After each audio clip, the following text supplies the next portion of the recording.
Amém? Boa noite, a paz do Senhor, todos que estão aqui, que estão em casa. Glória a Deus por essa noite. Glória a Deus por a gente poder ter o privilégio de encontrar Jesus, de estar na presença de Jesus. E se isso um dia aconteceu, foi porque Ele nos atraiu com cordas de amor. Mas não só por isso. Foi também porque nós demos uma resposta a esse amor.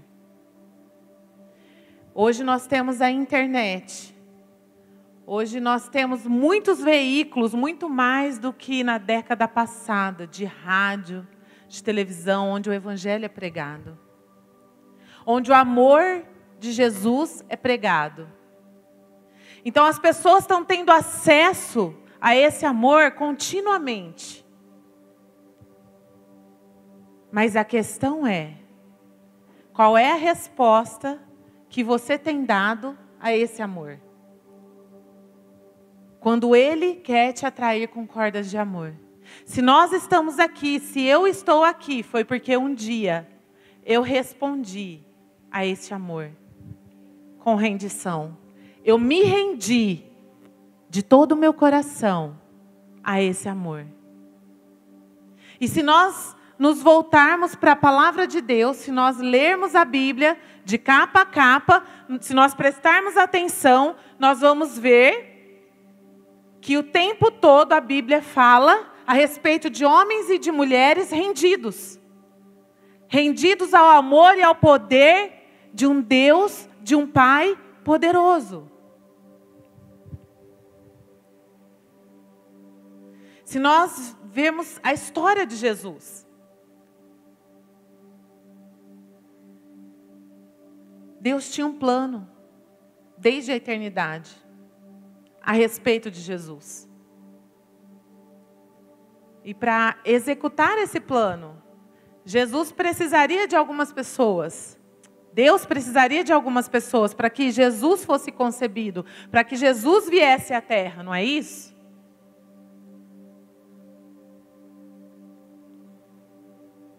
E Ele encontrou uma família disposta a se render a esse propósito. Ele encontrou um coração totalmente rendido ao propósito dele. Que não titubeou em dizer sim. E quando nós dizemos a palavra rendição, qual é o significado dela? Render-se é sujeitar-se. Render-se é um ato de entrega, muitas vezes incondicional, que não impõe condição para. É obediência, é submissão, é sair do controle. E eu gostaria que vocês abrissem a palavra comigo em Mateus 1:18. Do 18 ao 25.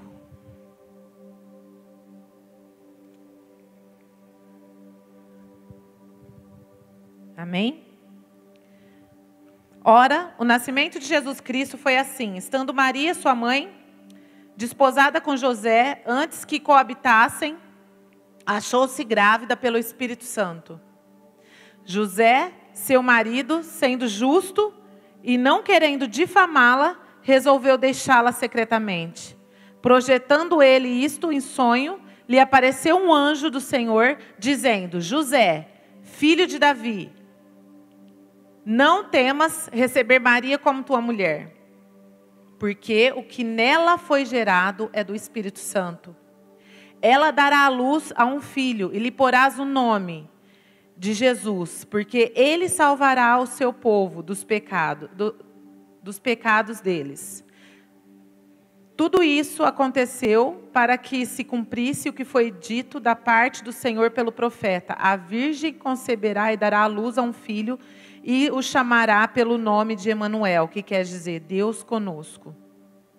José, despertando do sonho, fez como o anjo do Senhor lhe ordenara, e recebeu Maria como sua mulher. Mas não a conheceu até que ela deu à luz ao seu filho, e ele lhe pôs o nome de Jesus. Amém? Então nós vemos aqui como eu disse, uma história de uma família rendida ao grande projeto de Deus, gerar o Salvador. E se nós olharmos um pouco para a história, a Bíblia não fala disso, mas a tradição judaica, segundo a tradição judaica, as meninas casavam muito cedo. E Maria provavelmente tinha em torno de 12 anos quando ela foi dada em noivado para José. E mais ou menos uns 13 anos quando concebeu Jesus. Isso segundo a história. Amém?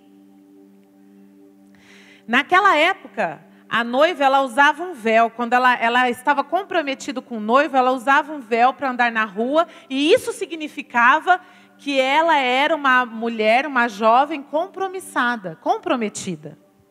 Agora vocês imaginem, uma jovem de 12 anos.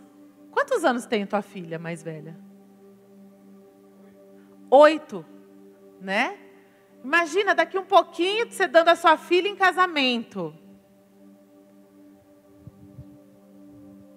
É muito precoce.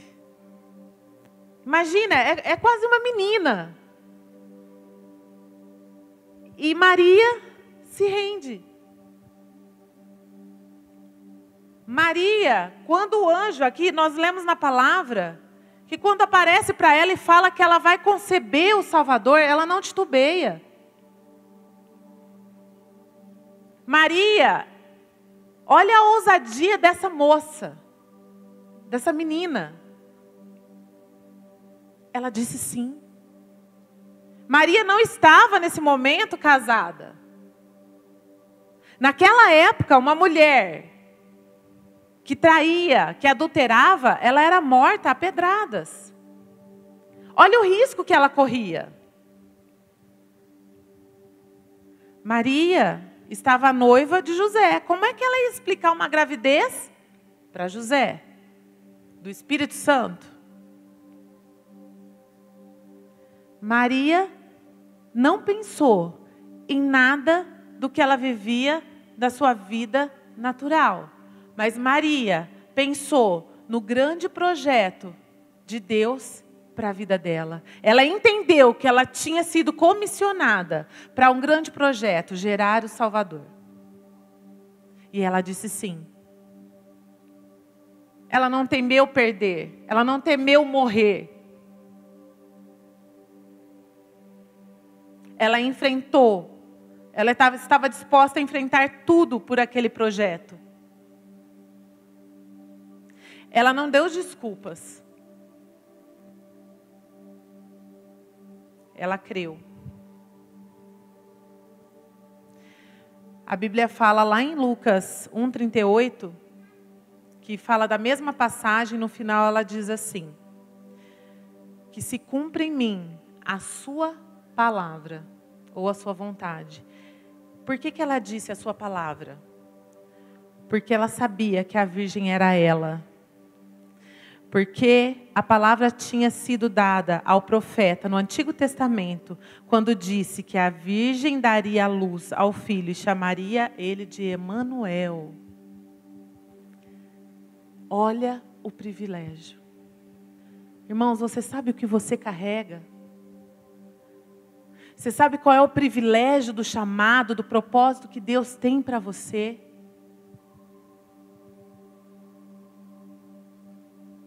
O que você tem feito com isso? Quando Deus te desafia, porque isso foi um grande desafio diante da sociedade. Quando Deus te desafia, diante dos seus parentes, diante do seu trabalho, diante da sociedade, o que você faz? Quando Deus manda você entregar uma palavra, um tesouro dele para alguém, você diz, mas eu? Para aquela pessoa?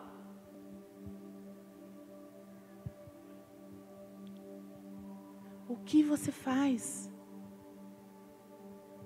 Maria, ela não olhou para a reputação dela. Ela não temeu perder a reputação dela, ela não temeu morrer. Ela não temeu perder perder José. Mas ela foi rumo ao alvo, ao projeto, ao propósito que Deus tinha para a vida dela, que era gerar o Salvador, que era gerar Jesus.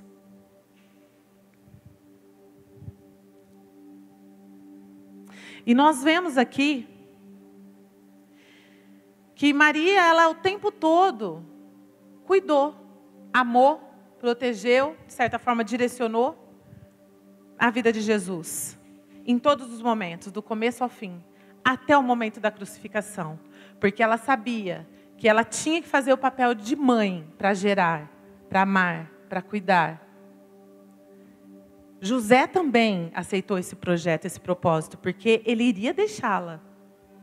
Mas quando o anjo aparece para ele, ele também se rende. Eu faço parte desse projeto. Eu sou essa família. Nós somos essa família que Deus escolheu para fazer a diferença e trazer o Salvador para a face da terra.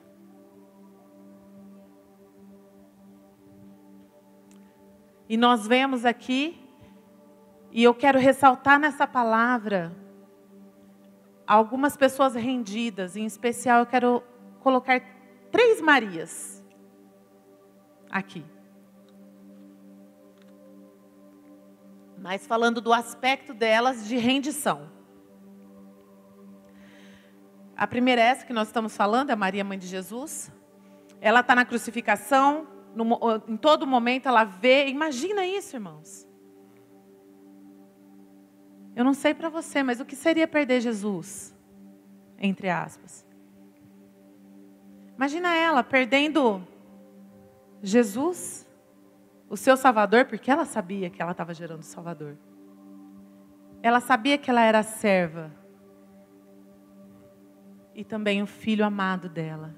Porque nasceu dela, foi gerado dela. Imagina a dor. Mas ela estava ali. E ela foi até o fim no propósito que ela tinha. Ela não questionou a Deus. Nós não vemos nenhuma descrição dela questionando a Deus, murmurando aos pés da cruz, fazendo qualquer escândalo que seja. Mas ela entendeu o momento. Todos ali estavam entendendo o momento. Ela e Jesus. A gente vê ali, nesse momento, a Maria Madalena junto com ela. Maria Madalena. Salomé, irmã de Maria, mãe de Tiago e José, e o apóstolo amado João, ao qual ele diz, cuida, essa é sua mãe, agora cuida dela. Não foi isso que Jesus fez? Então a gente vê que Maria se rendeu a um propósito até o fim, até a cruz. Ela foi para a cruz junto com ele, assistindo, se rendendo ao propósito eterno do Salvador, se rendendo a Ele, como serva dele, e não o inverso.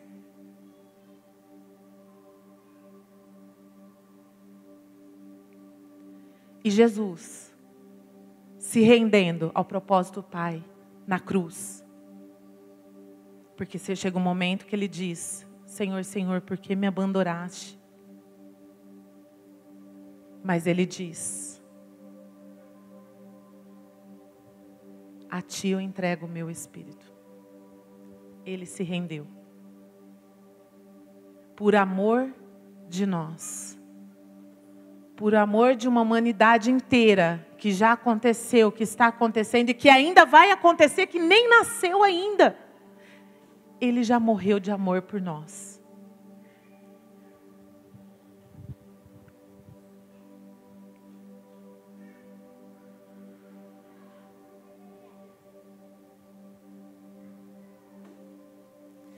Nós vemos aqui também a Maria Madalena.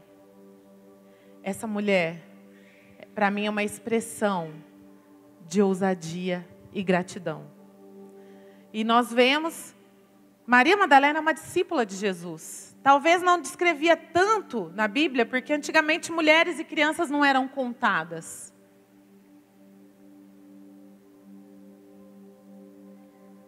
Mas ela era uma discípula de Jesus, e assim está descrito na Bíblia. Ela junto com outras mulheres. Se nós lermos lá em Lucas 8, vocês não precisam abrir. Se nós abrirmos lá em Lucas 8, nós vamos ver a história de Maria Madalena. Madalena não é o nome dela. É Madalena porque ela era dessa região de Magdala, do lado do rio da Galileia. E em Lucas 8:1 diz assim: depois disso andava Jesus de cidade em cidade, aldeia em aldeia, pregando, anunciando o evangelho do reino de Deus.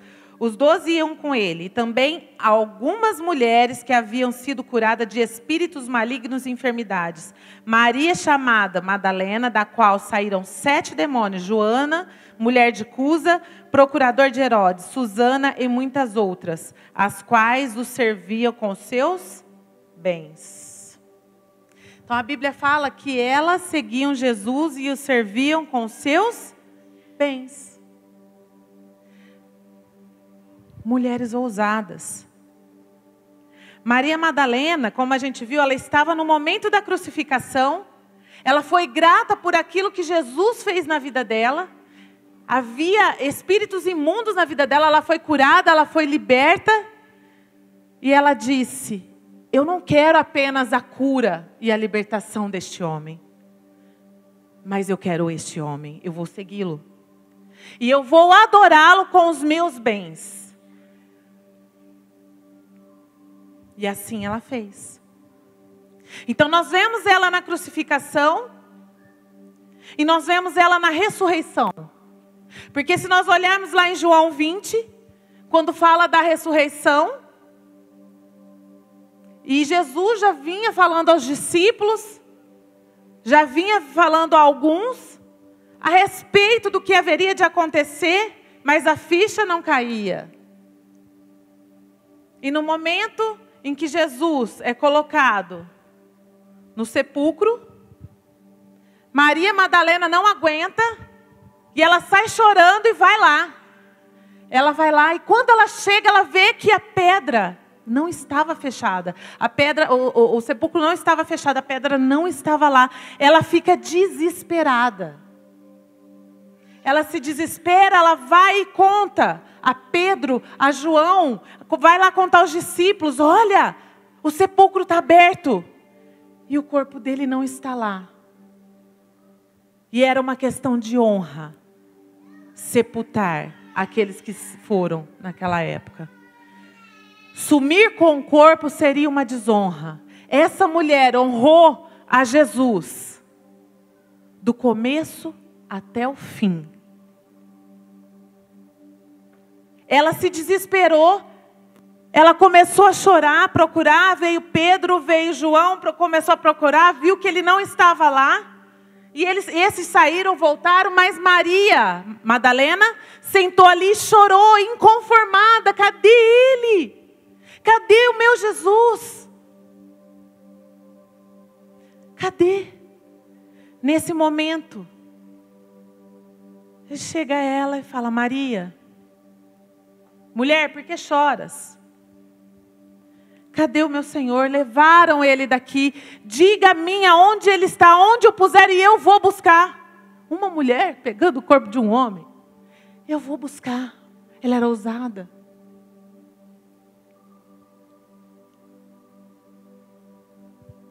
E Jesus continua chamando, e ela achava que ela estava falando com o jardineiro. E quando Jesus enfaticamente diz: Maria, ela reconheceu a voz. Aí ela levantou a cabeça, estava chorando, provavelmente olhou para ele e disse: Rabone, mestre é o Senhor.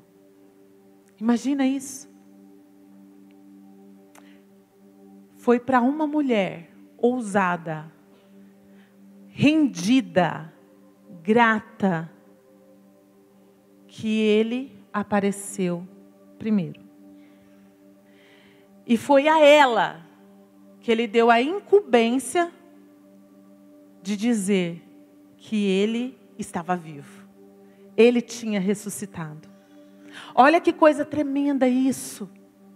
Olha que coisa tremenda a história dessa mulher. Essa mulher realmente foi uma discípula. Ela não fez apenas parte de uma multidão que foi liberta e curada. Porque a multidão recebia algo de Jesus, às vezes agradecia, às vezes virava as costas embora, nem agradecia. A multidão, eu quero colocar entre aspas, migalha, porque o que Jesus faz não é migalha. Mas se comparado à grandeza dele, eu quero colocar entre aspas, o que a multidão recebia como migalha. Porque ela se contentava com uma bênção que ela recebia ali. E às vezes a gente se contenta com uma bênção, com uma revelação, com um dia de domingo que a gente vem, com o culto que a gente assiste, e perde a maior parte, que é a grandeza de viver, de seguir e de conhecer a Ele, de se render totalmente a Ele. Foi isso que essa mulher fez. Ela realmente era uma discípula de Jesus. Os discípulos, aqueles que são rendidos, estes sim provam das grandezas de Deus. Não é apenas um momento.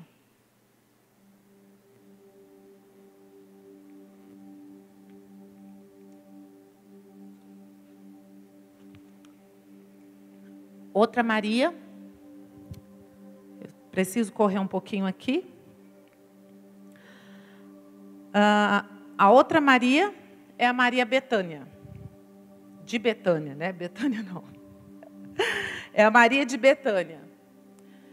Ela era irmã de Marta e de Lázaro. Essa família era muito amada por Jesus.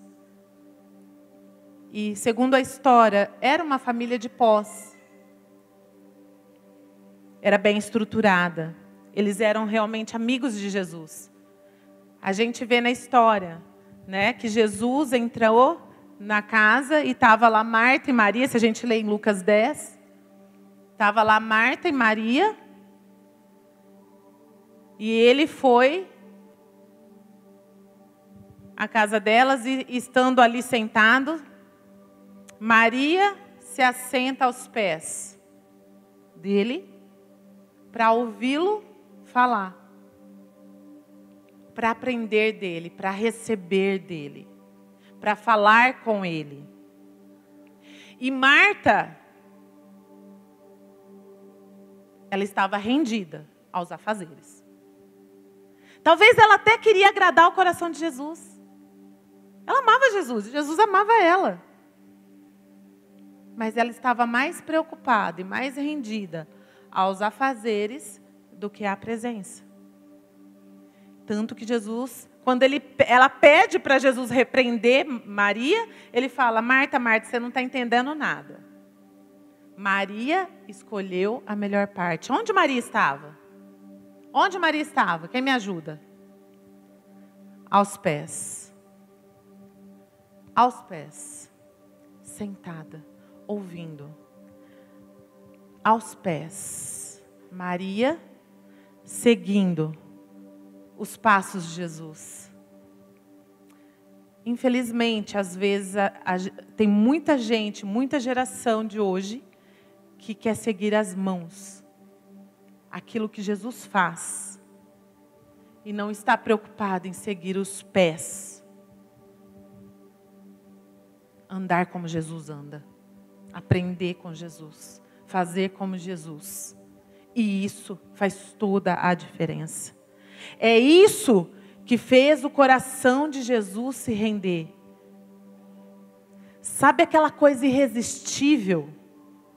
Quando nós somos rendidos, quando Jesus vê em nós um coração rendido, nós nos tornamos irresistíveis a Ele. Nós queremos estar colado a Ele, mas Ele fala: nossa, esse coração irresistível, eu quero estar colado nela, eu quero estar colado nesse meu filho.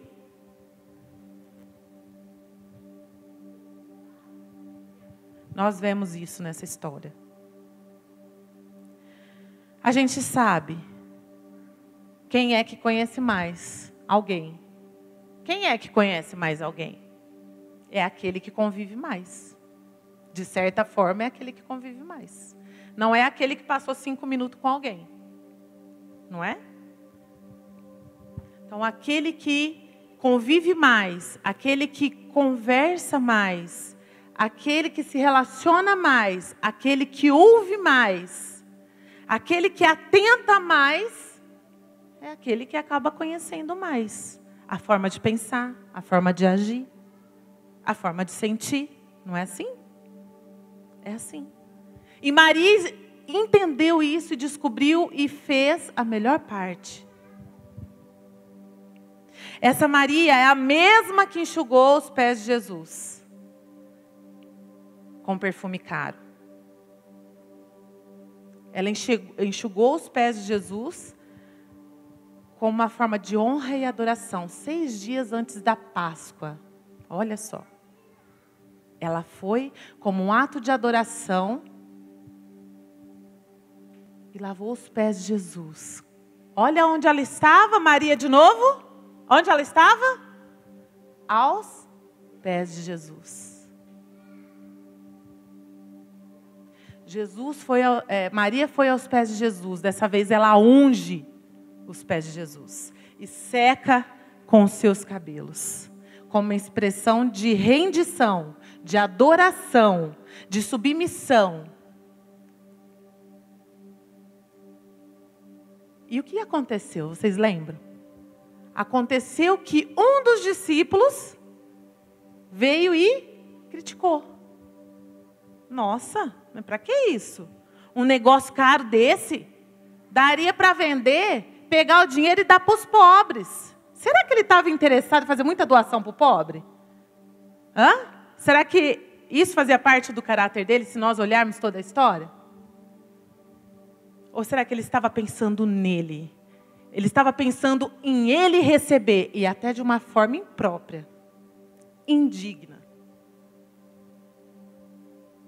Enquanto ela queria dar da adoração, sem preocupar em receber nada, de algo caro, de algo que lhe custava.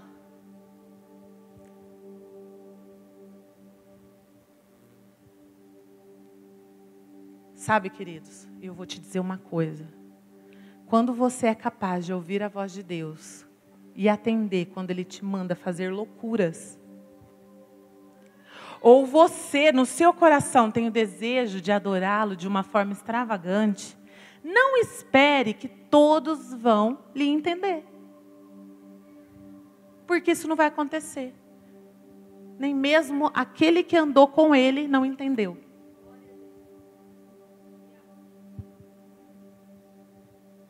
E nós sabemos qual foi o fim. Não é mesmo? A rendição, a adoração, a honra e a submissão atrai vida. Atrai a presença de Deus. Ao contrário disso, que foi o que aconteceu com Judas, infelizmente atraiu a morte. Quando nós queremos a Deus por aquilo que Ele pode nos dar, nós podemos entrar num caminho de morte. Sabe por quê? Porque às vezes nós desistimos de andar se Ele não nos der. E se nós sairmos da presença dEle, porque Ele não nos deu, nós entramos num caminho de morte.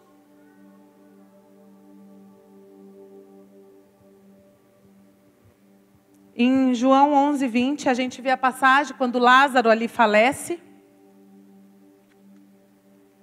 Ele adoece, morre.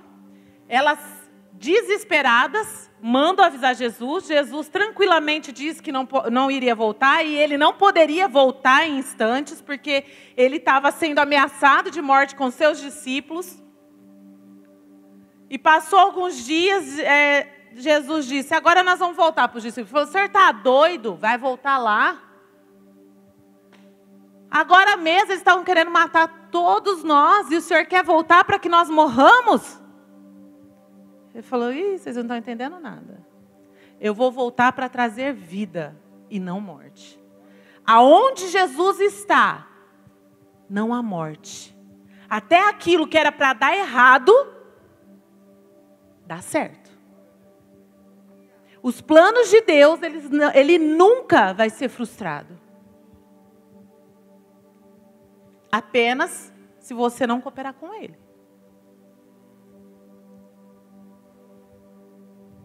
E nós vemos aqui que quando Jesus volta, e Ele fez isso propositalmente, porque Ele diz, Ele não morre, Ele não está morto, Ele dorme. Mas querendo dizer que estava, mas que iria viver. Essa morte é para a glória de Deus. Tudo que vai acontecer era para a glória de Deus. Ele sabia muito bem o que ele estava fazendo.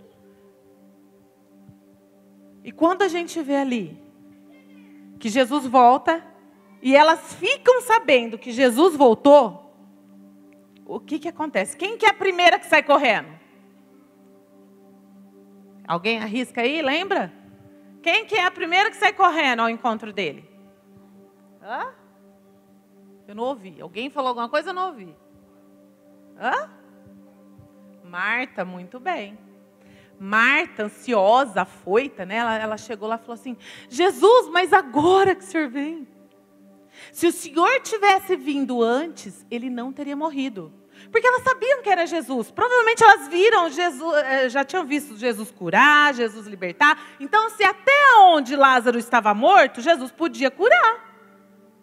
Elas não tinham visto ainda a ressurreição. E Marta desesperada, se o Senhor estivesse aqui, ele não teria morrido. E aí Jesus diz para ela, não, ele vai ressuscitar.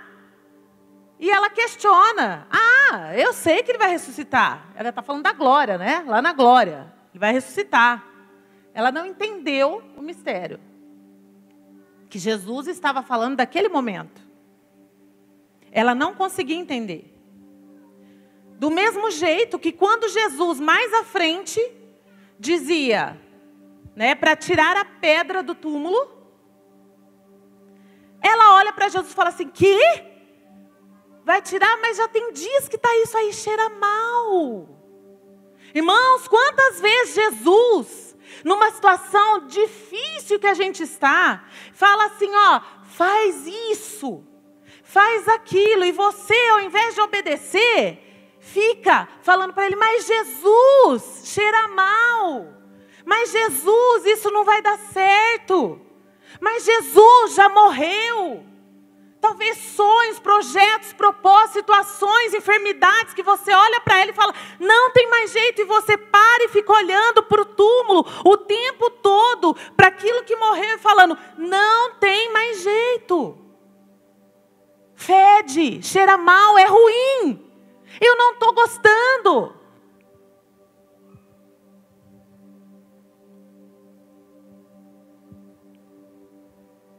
Quantas vezes, ao invés de obedecer, nós debatemos.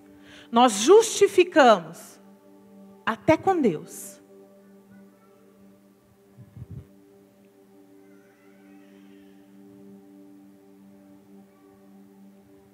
Maria estava sentada chorando.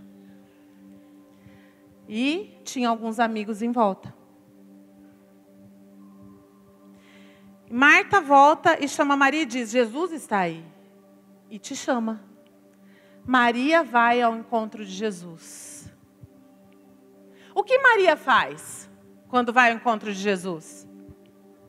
Vocês lembram esse detalhe? Os amigos saem correndo, porque Maria, quando foi ao encontro de Jesus, os amigos acharam que ela tinha ido para o túmulo, chorar a morte de Lázaro. Mas Maria tinha ido ao encontro de Jesus. Se a sua situação, a nossa situação estiver difícil, saiba aonde e para quem correr. Saiba aonde tem vida. Saiba aonde tem o poder da ressurreição.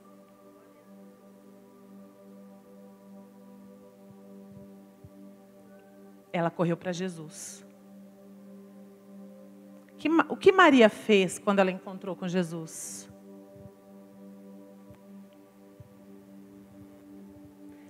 Maria caiu aos seus pés. De novo. Maria vai e se rende aos pés de Jesus, chorando. Chorando. E ela até disse a mesma frase que a irmã dela havia dito. Senhor, se o Senhor estivesse aqui, o meu irmão não teria morrido. Só que foram de duas formas diferentes, vocês percebem?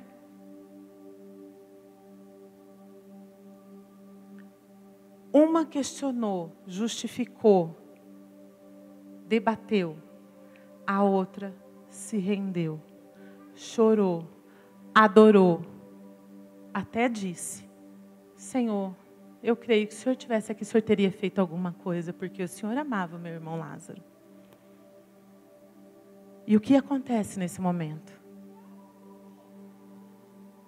Jesus não aguenta. Jesus chora. Então, às vezes, você não tem palavra nenhuma. A única coisa que você tem, talvez, sejam as suas lágrimas. E Jesus escuta cada uma delas, de dentro do seu coração.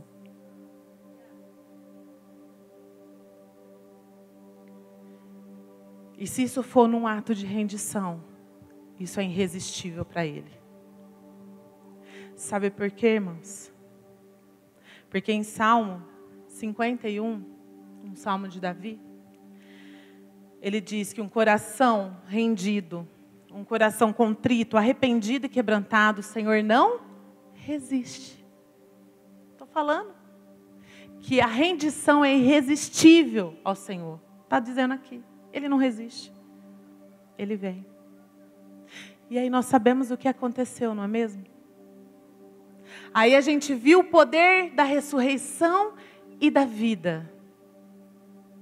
Então, todas as vezes que nós nos rendemos ao Senhor, render-se ao Senhor é render a vida. Nós atraímos a vida do Senhor a nós e a tudo aquilo que precisa de vida. A rendição toca o coração de Jesus, isso provoca milagres, grandezas, proezas. E era isso que Jesus queria. Marta e Maria sabiam, de formas diferentes, quem era Jesus, na sua intimidade, cada um no seu nível, mas sabiam que era Jesus. Aquele povo que estava ali com elas não sabia, e Jesus queria que aquele povo soubesse quem Ele era, mais do que quem Ele era, mas quem o enviou. O Pai.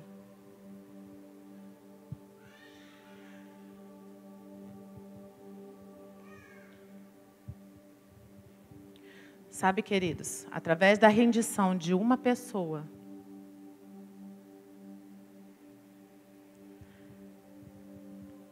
acontece a rendição de muitas outras. Porque se um dia você se rendeu, eu tenho certeza que através da sua vida, alguém já se rendeu a Cristo também. Então, o nível da nossa rendição revela o nível da nossa intimidade com o Senhor. E o nível da glória dele sobre a nossa vida. Alcançando aqueles que nos cercam. Amém? Eu gostaria que vocês ficassem em pé.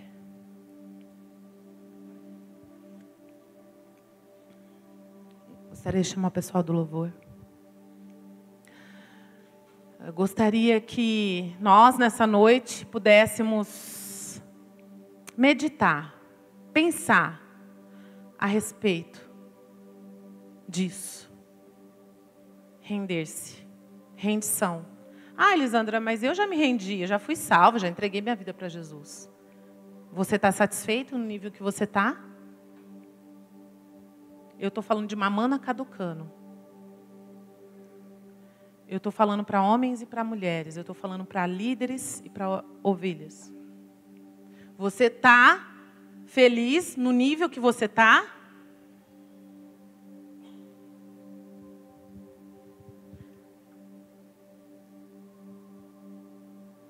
Só desfruta das grandezas de Deus aquele que é íntimo, aquele que se rende, aquele que o procura e se prostra, que chega mais perto, que ouve as batidas do coração,